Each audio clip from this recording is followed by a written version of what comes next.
artículo 70, la inviolabilidad del derecho de propiedad. El derecho de propiedad es inviolable. El Estado lo garantiza, se ejerce en armonía con el bien común y dentro de los límites de ley. A nadie puede privarse de su propiedad, sino exclusivamente por causa de seguridad nacional o necesidad pública, ¿ve? Necesidad pública, declarada por ley, ¿no? Y previo pago efectivo de indemnización justipreciada, ¿no? Que incluye compensación por el eventual perjuicio. Hay acción ante el Poder Judicial para contestar el valor, ¿no?, de la propiedad que el Estado haya señalado en el procedimiento expropiatorio. ¿Se dan cuenta? ¿No? Y también el artículo 71, ¿qué dice? Pues, ¿no? En cuanto a la propiedad, los extranjeros, sean personas naturales o jurídicas, están en la misma condición que los peruanos, sin que en caso alguno puedan invocar excepción ni protección diplomática. Sin embargo, dentro de 50 kilómetros de las fronteras, los extranjeros no pueden adquirir ni poseer por título alguno minas, tierras, bosques, aguas, combustible, ni fuentes de energía directa, ni indirectamente, individualmente, ni en sociedad, bajo pena de perder en beneficio del Estado el derecho así adquirido. Dice, se exceptúa el caso de necesidad pública expresamente declarada por decreto supremo aprobado por el Consejo de Ministros conforme ley. Muchos se aprovechan, ¿no? Pero dentro de los 50 kilómetros de la frontera no pueden. Pues el caso ocurrido, por ejemplo, en la provincia de Chucuito, acá en nuestra región de Puno, justamente a raíz de ellos, hubo movilizaciones, etcétera, de parte de la población. ¿Por qué? Porque no había licencia, no había una previa consulta a la población. No tiene que autorizar, tiene que también a su vez autorizar, pero cuando dice 50 kilómetros de la frontera, los extranjeros no pueden adquirir ni poseer por título alguno minas, tierras, bosques, etcétera, entre otros, ¿no? Pero cuando es declarado por necesidad pública, puede exceptuarse, ¿no? Al respecto, no sé si tendré la norma, creo que no lo tengo, pero se ha hecho las autorizaciones, pero la norma indica, pues, que no se puede dentro de los 50 kilómetros de las fronteras, los extranjeros, y generalmente las empresas canadienses y otras empresas han estado operando, han explotado, han explorado los recursos que tiene nuestro país, ¿no?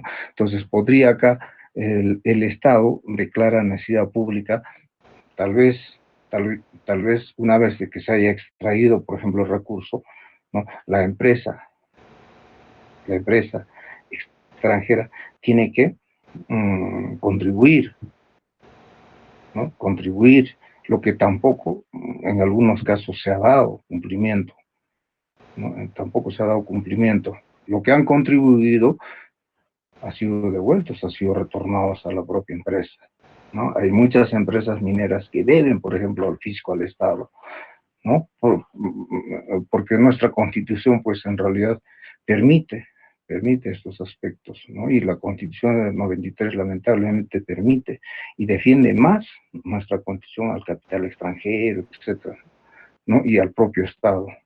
Y esa Constitución, en realidad, por esa misma razón es de que hay esa disconformidad de parte de muchos de que debe de abolirse y que debe de haber otra nueva Constitución, ¿no? Que se debe de formular otra, están pidiendo a través del referéndum una asamblea constituyente, etcétera, ¿sí? Bien, continuamos.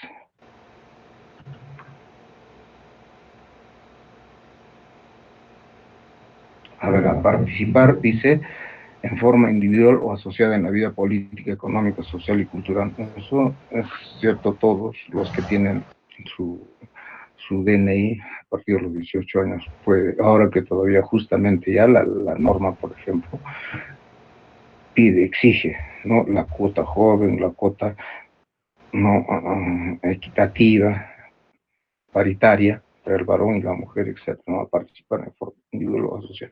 En muchas ocasiones, ¿no? En una lista para las elecciones generales, municipales, generalmente pues iban puro varones, y la mujer o el joven se sentía un poco relegado, discriminado, ¿no? Entonces, por estos aspectos existen normas ahora que ya regulan al respecto, ¿no? La revocatoria, que también es un derecho en realidad, ¿no? En muchas localidades, en muchos distritos o poblaciones, hay ciudadanos que se interesan para que se pueda realizar la revocatoria por diversas justificaciones, a mantener reservas sus convicciones políticas, filosóficas, religiosas o de cualquier otra índole. Absolutamente, también a usted no le puede decir, como tú eres mormón o como tú eres testigo de Jehová, no te podemos atender absolutamente. O cuáles tus convicciones políticas, no me pueden decir, ya, como perteneces, no podemos acceder, no podemos aceptarte.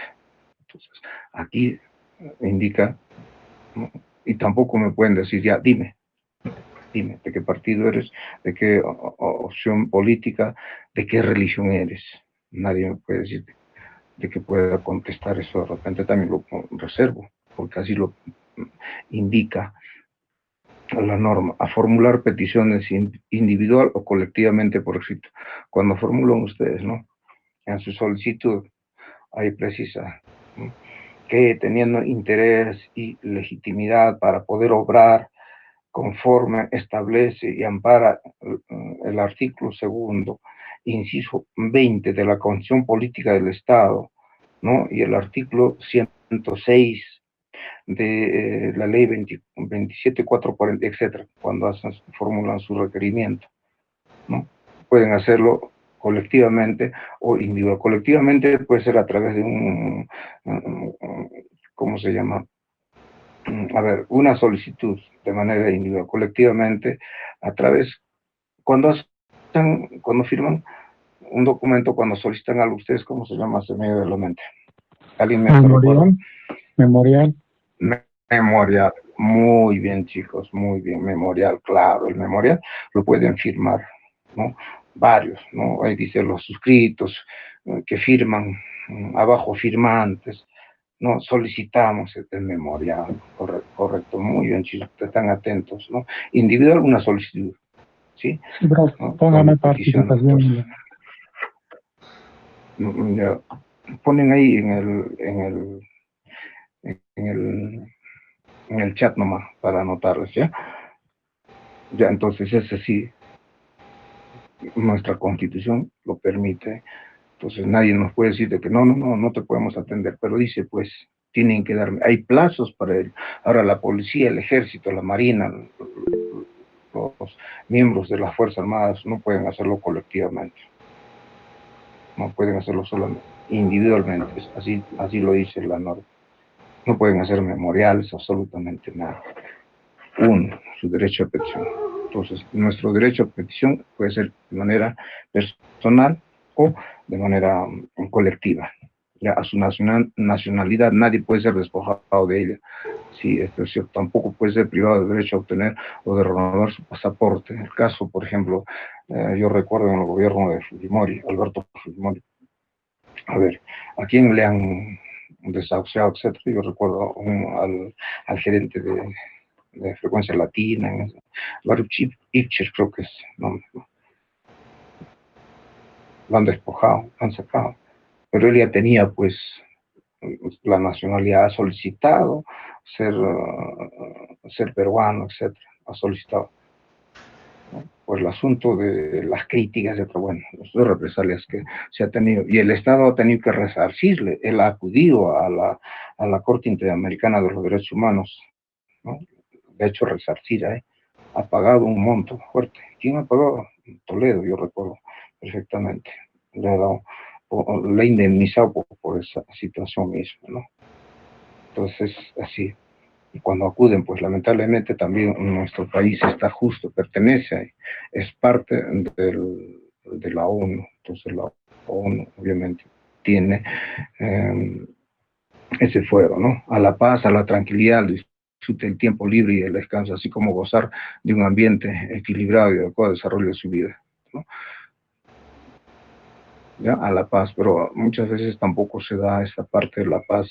La propia comuna local, por ejemplo, autoriza eventos de carácter folclórico, etcétera, ¿no? Vernacular que se dan, o en el propio aniversario, en las vísperas, ¿no? Una bulla tremenda y no hay paz, ¿no? Y en este caso, ¿dónde acudo? Pues yo como que haber sido afectado, ¿no? A la paz, redacto mi documento, ¿no? A la paz, a la tranquilidad no ha habido al municipio por autorizar, ¿no? A la legítima defensa, es cierto también, no me pueden absolutamente, sin haber yo me defendido, ¿no? De un hecho que me han imputado, que me han tal vez denunciado o demandado, yo tengo derecho a esa defensa, ¿no? Se tiene que cumplir los procedimientos, los canales, ¿no? Los tiempos, los plazos, etcétera, ¿no? Para que pueda yo defenderme, porque en realidad no es cierto, o si es cierto, igual tengo derecho a la defensa, ¿no? A la libertad y a la seguridad personal también. Nadie está obligado a hacer lo que la ley no manda, ni impedido de hacer lo que ella no prohíbe, ¿no? Hay algo que no me prohíbe, yo puedo hacerlo, ¿no? Y tampoco me pueden obligar a aquello que la ley no manda, ¿no?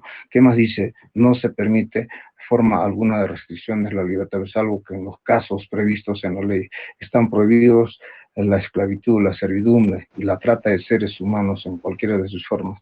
Estos casos de la trata de personas aún actualmente todavía se dan, ¿no? Se dan principalmente en las zonas donde existen, por ejemplo, la explotación de minas, etcétera. Aquí en nuestra región se dan esos casos todavía, ¿no?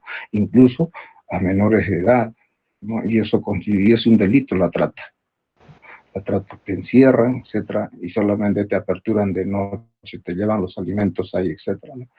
No puede, ¿no? Y al servicio de alguien, al servicio de alguien. No hay prisión por deudas, lo que les había dicho. Este principio no limita el mandato judicial por incumplimiento de deberes alimentarios. Ojo, hay que exceptuar. No habrá prisión por deudas, ¿no? Le debo a una institución financiera, etcétera, un monto, ¿no? Y absolutamente no me pueden privar de la libertad, ¿no? Pero sí me pueden privar de la libertad si es que yo no cumplo con una orden del juez donde me indica que, señor Juan Pérez Luna, tú debes de pasarle alimentos a tu hijo todos los meses la cantidad de 1.000 soles, de 500 soles, de 200 soles, de acuerdo a las posibilidades también. El juez mide la proporción de acuerdo a la razonabilidad, etcétera, ¿no? Mide, considerando que la otra persona cuando ha contestado, ¿no? La denuncia o la demanda, en este caso, porque esto es civil, si es civil es demanda, penal es denuncia, ¿no? Ha contestado e indicado que tiene tales, que tiene un establecimiento, etcétera, que su ingreso anual o mensual es tanto, etcétera. Entonces, de acuerdo a esa proporción. Ahí sí, por desobediencia y incumplimiento de deberes alimentarios, sí hay prisión. ¿No? Sí hay prisión, sí hay prisión. Pero nadie será procesado ni condenado por acto u omisión que al tiempo de cometerse no esté previamente calificada en la ley. Si es de manera expresa e inequívoca como infracción punible ni sancionado con pena no prevista en la ley. Así es. No se pueden inventar absolutamente, tiene que estar regulado, tiene que estar establecido en el Código Penal, tiene que ser artículo tal, tantos años de pena,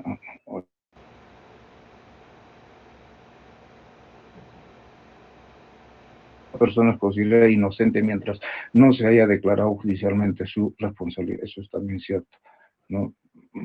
Claro, yo tengo un proceso, como Juan Pérez Luna, tengo un proceso judicial, ¿no? Pero no hay una sentencia consentida, ejecutoriada, donde diga de que Juan Pérez Luna es un ladrón, ¿no? Entonces no me pueden tratar mientras dure las investigaciones. Nadie, absolutamente ni el propio fiscal puede decirte que yo soy un ladrón o soy un delincuente. Nadie. En este caso estaría incurriendo en delito contra el honor. Nadie puede ser detenido sino por mandamiento escrito y motivado por el juez, ¿no? Un habeas corpus ahí, en el caso de que se no hay justificación, no hay elementos sustentatorios para mi detención. ¿Por qué me detiene a mí la policía? ¿Por qué me lleva? ¿Usted tiene ahí por qué caso? ¿No?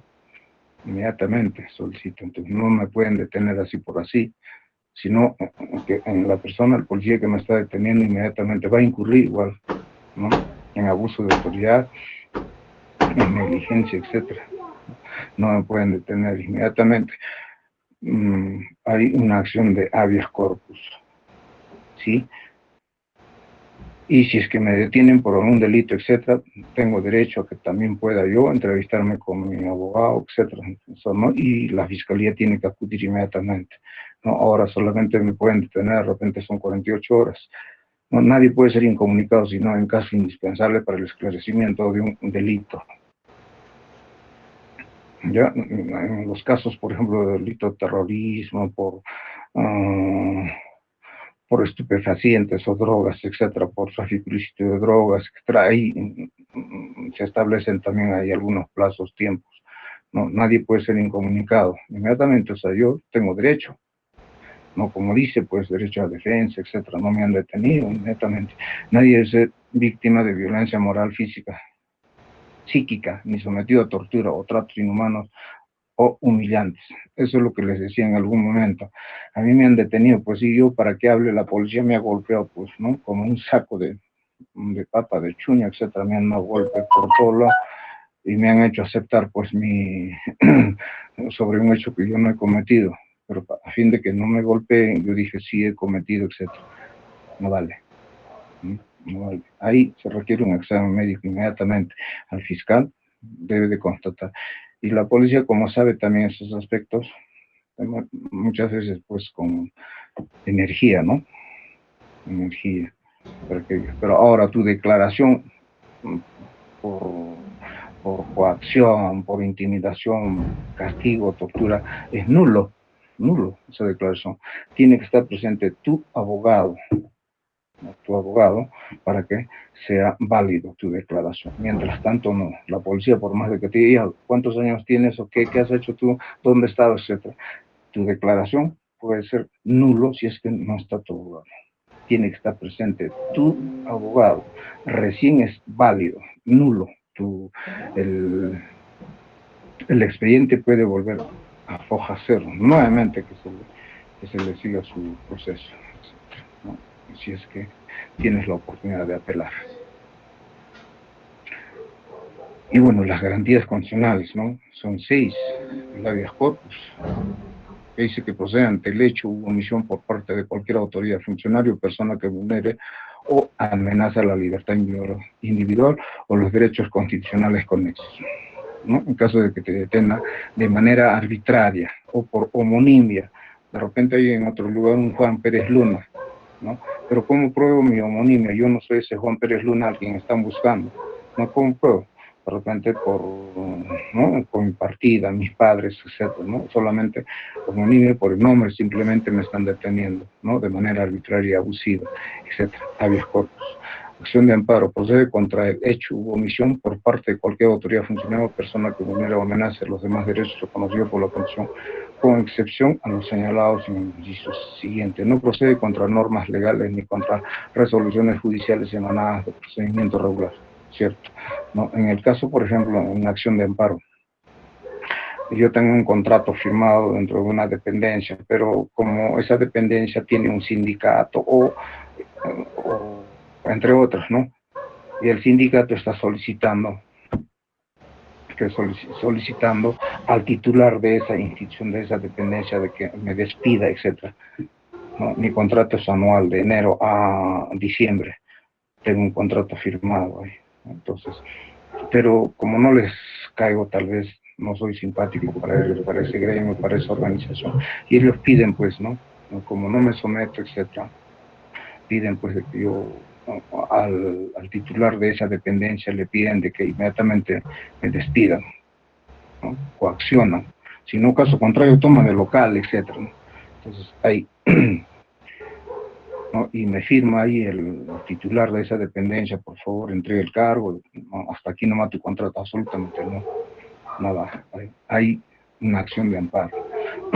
aunque en el Código de Procedimientos establece ahí a ver, ¿por qué delitos? Un momento, me salgo. Si es que tengo ese documento, aunque ya les he pasado el documento, les he enviado a su... Vamos a presentar inmediatamente, a ver.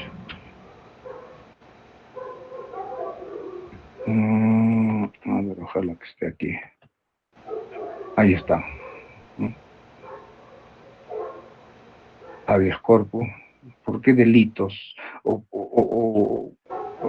La Constitución, ¿en qué me puedo amparar? ¿No? En estos incisos. No ser violentado por obtener declaraciones, habeas corpus, ¿no? El no ser exiliado, el no ser expatriado ni separado del lugar de su residencia, entre otros. Son varios artículos. Habeas corpus.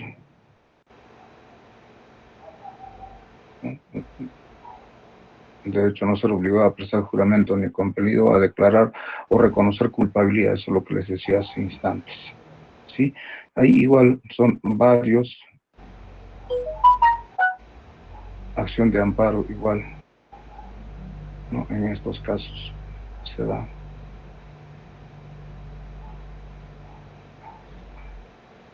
Ahí está. A ver, lo establece, a ver, el proceso de amparo, de acuerdo al artículo 37 del Código Procesal Constitucional, ¿no? Una acción de amparo, de igualdad, de no ser discriminado por razón de origen, sexo, etc. Ahí mereces, me están discriminando, una acción de amparo. Ejercicio público, cualquier confesión religiosa, información, opinión, a la libre contratación, a la creación artística, inviolabilidad de secreto y documentos, al honor, intimidad, voz, imagen, etc. La asociación al trabajo, ¿no? A la propiedad y herencia, entre otros. Se dan cuenta, acción de habeas data, que les había precisado, ¿no? Esto de la acción de inconstitucionalidad, que también hace instantes les hablaba, ¿no? Se aprovecha muchas veces también, pues, que dan salida a un marco normativo. En realidad, eso les he compartido para que lo tengan presente. ¿Sí? Vamos a proseguir. En vista de que la siguiente semana, digo, el viernes, no hay dictamen de trabajo de investigación. Vamos a tratar de concluir esta partecita, que ya quedará poco, para que no se cansen. ¿Sí? Esto también igualmente ya hablamos de la acción de habeas data. Nadie puede dar información sobre algunos aspectos que puedan dañar la intimidad, ¿no? Personalidad, etc. ¿No? Acción popular, acción de cumplimiento. Puedo interponer esta acción de incumplimiento, por ejemplo, cuando hay en una entidad digamos, de jerarquía menor, no quiere dar cumplimiento a un acto administrativo donde precisa, donde detalla, ¿no? Su jefe inmediato superior, la reposición de repente al trabajo, etcétera, ¿no? Entonces, no quiere dar cumplimiento. ¿Por qué? Porque hay argumentos, demora, etcétera, inmediatamente una acción de cumplimiento. Ahí resulta. Acción popular, la gente cuando se está infringiendo parte de algún artículo de la Constitución o una ley que vaya en contra también, ¿no? A ver, la estructura jerárquica del sistema normativo, pero bueno, ¿hasta ahí alguna pregunta antes de ingresar por acá? Seguimos. A ver, la jerarquía normativa dice, toda norma emana de otra norma.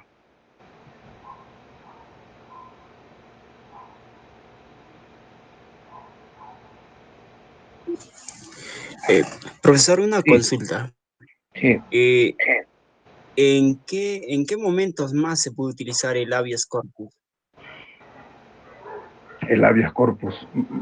Generalmente se dan los casos de, a ver, les expliqué sobre la detención de una detención arbitraria, ¿no? Entonces hay otros casos más en el que en realidad puede afectar, reitero, a la propia integridad, ¿no? A la propia integridad física que pueda vulnerar de repente física mía, entre otros, ya, entre otros. Ya, a ver, vamos a proseguir. A ver, Hans Kelsen en realidad es ha sido catedrático, por ejemplo, conocía, es el que ha, tal vez, en su texto de teoría del derecho, el que ha propuesto, ¿no?, el ordenamiento jurídico, la jerarquía normativa, y muchos de los países han adoptado lo que ha jerarquizado la norma, ¿no? ¿No? ¿Qué dice ahí Hans Kelsen? Sistema de normas ordenadas jerárquicamente entre sí, de modo que traducida sobre una imagen visual se asemejaría a una pirámide formada por varios pisos superpuestos, ¿no? A la vez, esta jerarquía demuestra que la norma inferior encuentra a la superior la razón o fuente de su validez. ¿Mm? ¿Qué más dice? A ver, la Constitución Política del Perú establece una rígida sistematización jerárquica del ordenamiento jurídico peruano. Eso es cierto, ¿no? En el plano nacional, en el plano regional y en el plano local. En el plano regional, ¿cuáles serían? En el gobierno regional, por ejemplo. Las ordenanzas, ordenanza regional, podría ser. ¿Qué más? Entre otros, ¿no? Los gobiernos regionales que emiten normas, ¿no? En local, en este caso, el gobierno local generalmente son los municipios, ¿no? Las ordenanzas municipales que vaya tal vez en contra, ¿no?, de alguna norma. A ver, el ordenamiento jurídico peruano se encuentra prescrito respecto a la jerarquía normativa. A ver, en el artículo 51 de la vigente Constitución Política del Estado, ¿no?, la norma suprema, donde se establece que la Constitución prevalece sobre toda norma legal, la ley sobre la norma de inferior jerarquía, y así sucesivamente, ¿no? Se llegará hasta las resoluciones, tal vez de una entidad directoral, etcétera, ¿no? Esas resoluciones que puedan salir, entonces, de la Constitución hasta de la ley, y así sucesivamente, ¿no? A la misma que debe realizarse la publicación, ¿no? O sea, debe de realizarse toda norma, por ejemplo, en el Diario Oficial Peruano, ¿no?, para que tenga validez también toda norma. Caso contrario, no va a surtir los efectos legales. Significa que va a ser, pues, en su momento declarado nulo en el caso de que yo sea, por ejemplo, afectado, ¿no?, por alguna comuna local, por el municipio, etcétera. Esa es la jerarquía normativa peruana que es vigente, ¿no? Luego de la Constitución Política están los tratados. Los tratados, a ver, vamos a retomar. Están los tratados, ¿no?, los convenios internacionales. Los tratados, por ejemplo, el Tratado de Libre Comercio, ¿no?, se respeta, ¿no? O el convenio de la 169, ¿no?, entre otros. Son en realidad convenios, tratados, etcétera, que se debe cumplir. Luego de la Constitución vienen, ¿no?, luego de ella, que en realidad tienen rango constitucional y rango de norma, rango de ley, ¿ya? Luego vendrán las leyes,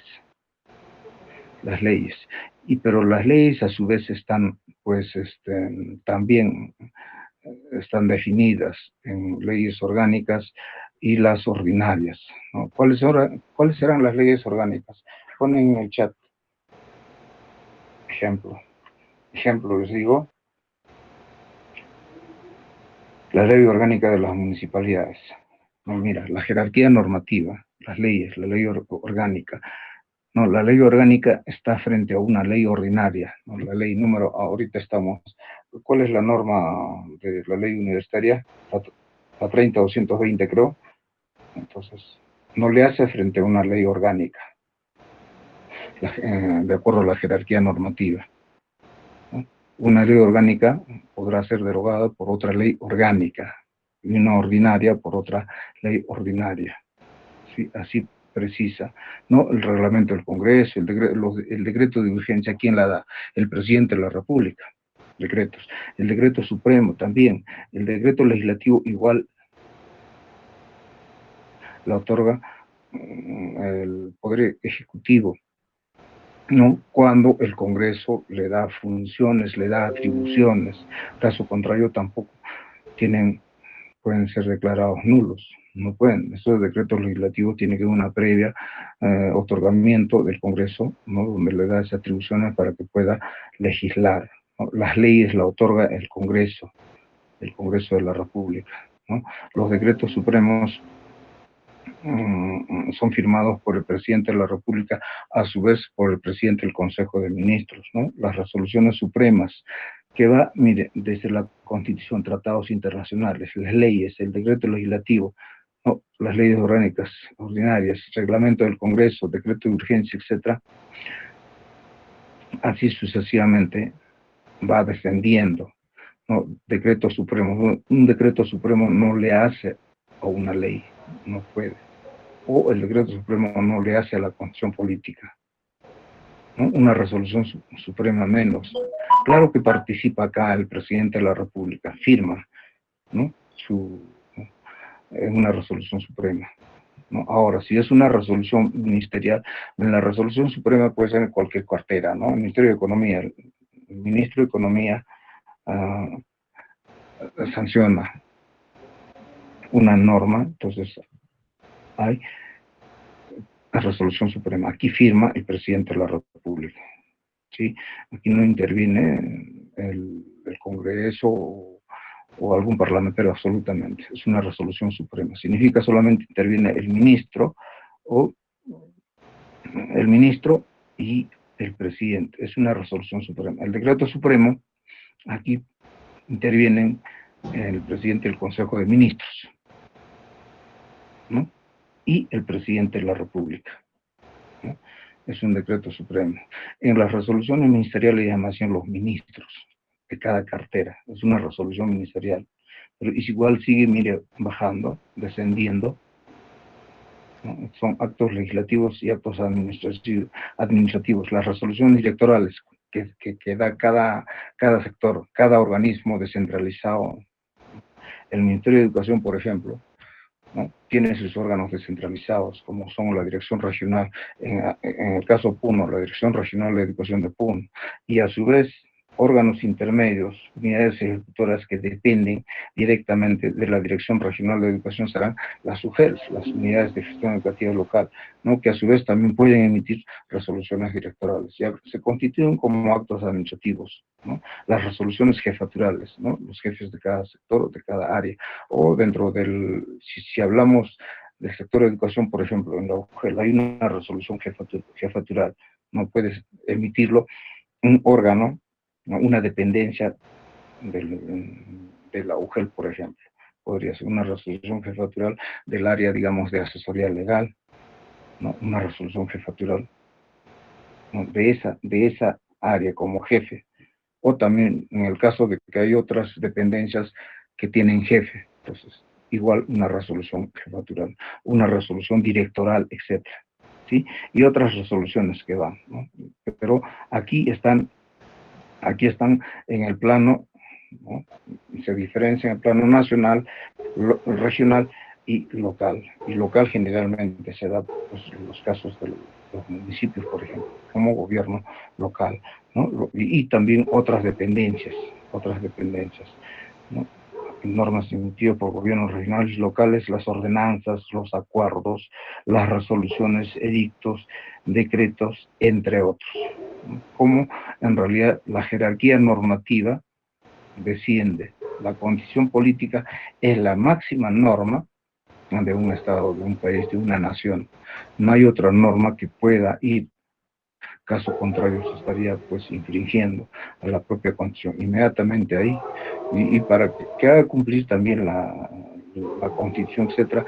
En cada país existe, como aquí en el nuestro, el tribunal, ¿no? Los tribunos ahí interpretan la norma, ¿no? Ellos son, y sus fallos en realidad se respetan, ¿no? Del Tribunal Constitucional, entre otros. Es la jerarquía normativa que se tiene. Es la jerarquía normativa especialmente en nuestro país, es la que se respeta. Y Hans Kelsen es uno de los autores que justamente, y muchos países se han acogido, han adoptado esa estructura, esa jerarquía normativa que se tiene. Sí, muy bien. El día viernes avanzamos delitos contra el honor. Ya, hasta aquí, a ver si hay alguna participación, algún complemento. Vamos a ver.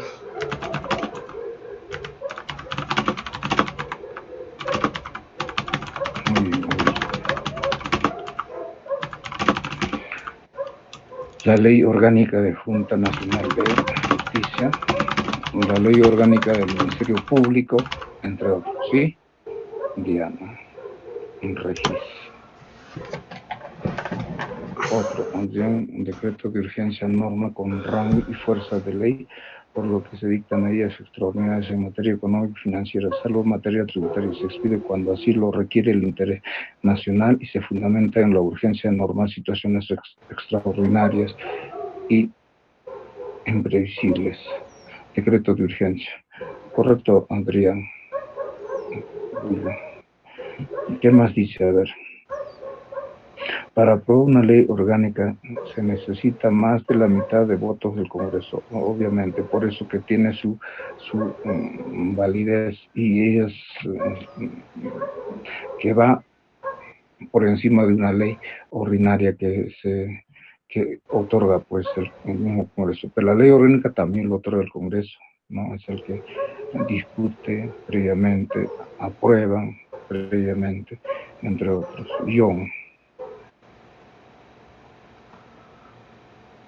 Ya, a ver, ¿qué más? Armando dice, la Ley Orgánica de Seguridad Ciudadana, España.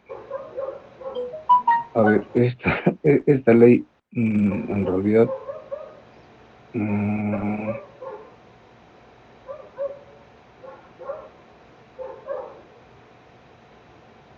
a ver, la ley orgánica.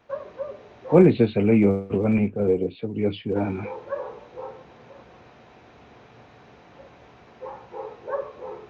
Armando, porque acá establece que es en el país de España. La Ley Orgánica de Seguridad Ciudadana es en España, pero en nuestro país no está ni una ley que haya sancionado una Ley Orgánica de Seguridad Ciudadana. No conozco. Las leyes orgánicas deberían ser las que estructuran y organizan el Estado y sus instituciones, y aquellas que constituyen el fundamento jurídico de los derechos fundamentales. Bien, señorita Ángela.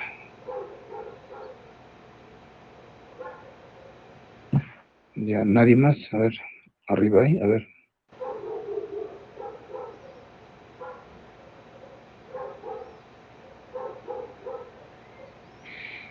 Adrián dijo sobre el memorial, correcto.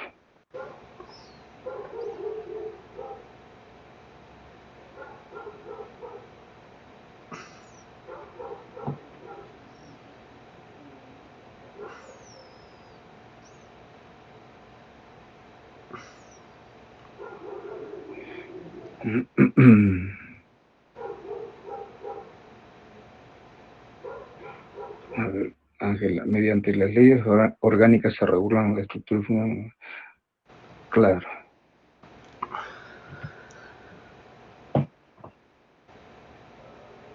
¿Cómo no? ¿Cómo se dan estos casos? El Estado tiene que subsidiar, no cuando se da la ley orgánica, ¿no? Cuando se da una ley en favor de los partidos políticos. O sea, para su campaña, el Estado tiene que subvencionar. Entonces, hay normas que en realidad muchas veces, pues, como son parte integrante, como ellos elaboran el marco normativo, ellos discuten, etcétera, proponen, dan la iniciativa, se dan pues a favor de ellos. ¿Y por qué razones también hasta estos momentos? Bueno, ojalá el próximo año pueda reformarse la Constitución en cuanto se refiere a la inmunidad parlamentaria. Y esto a tanta exigencia, parlamentarios en realidad han votado en mayoría, pues, ¿no? A ver, con la inmunidad en realidad muchos de los congresistas tenían investigaciones en el fuero judicial, etcétera, ¿no? En los juzgados, tenían denuncias serias en realidad, en el caso de congresistas como Alarcón, etcétera, pero como ahora son congresistas, ¿no? Y se escudan pues en realidad en la inmunidad, ¿no? Mientras ejerza, mientras cumpla su periodo mandato de congresista, no le pueden realizar una investigación. Y si se va a realizar una investigación, entonces todo un trámite, tiene que solicitarlo al Congreso, discutirlo, etcétera, para que le puedan levantar la inmunidad parlamentaria, ¿no? En cambio ahora se ha aprobado y tiene que ratificarse todavía en una segunda votación. Que va a ser en febrero o marzo, más o menos por esas fechas, ¿no? Y no va a ser que tal vez por ahí se arrepientan, etcétera, y voten pues en contra del levantamiento de la inmunidad parlamentaria, ¿no? Pues, y así se dan pues casos sobre la protección, y hay congresistas que han votado, por ejemplo, en contra, ¿no? En contra. Son 14, creo, los congresistas que han votado en contra, ¿no? Y ahora, por ejemplo, eso también el caso en referéndum se ha aprobado de que no exista bicameralidad, ¿no? La población ha opinado que no, simplemente congresistas, pero ellos, los que han sido congresistas, un requisito es esto, ¿no? Los que han sido congresistas, etcétera, son los únicos que pueden, por ejemplo, participar para senadores, y ya no serían congresistas, serían diputados, ¿no? Más o menos, ¿cuántos? 30 o 50 senadores, no sé, dependiendo a la población electoral, eso en su momento calculan, ¿no? Y así, y 120 diputados, no sé, de acuerdo a eso ya en su momento también lo precisarán, ¿sí? Bueno, se dan esos casos en realidad, ¿no? A ver, ¿qué más hay?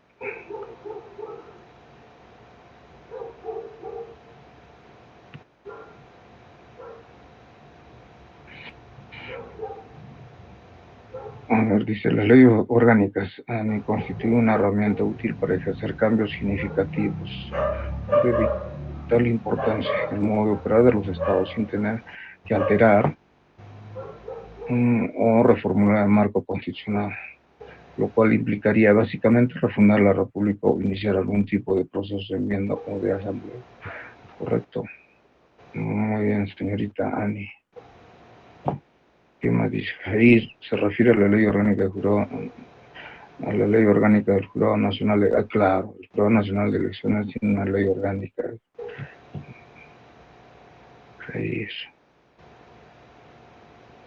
¿Qué más? A ver. Es un origen, naturaleza, autonomía, organización, claro.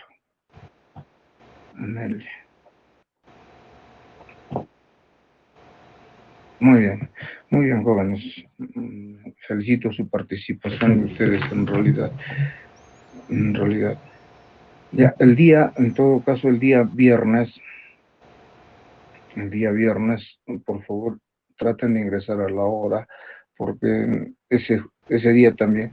En la mañana hay una sustentación de tesis de manera virtual igual, ¿no? Virtual, sustentación, y en la tarde tengo un dictamen de tesis, ¿no? El documento les voy a traer para la siguiente, a fin de que también ustedes conozcan.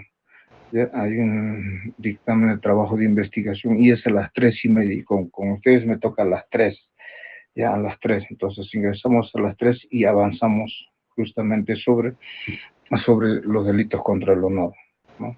¿Cuáles son esos delitos que en algún momento tal vez yo como hombre de prensa o comunicador social, etcétera, podría tal vez incurrir? Entonces se hace también importante de que conozcan esos aspectos, ¿no? ¿Y cuáles son esos delitos? Pues de repente me pueden querellar en algún momento porque simplemente le he dicho, oye, gordo, etcétera, o porque por otras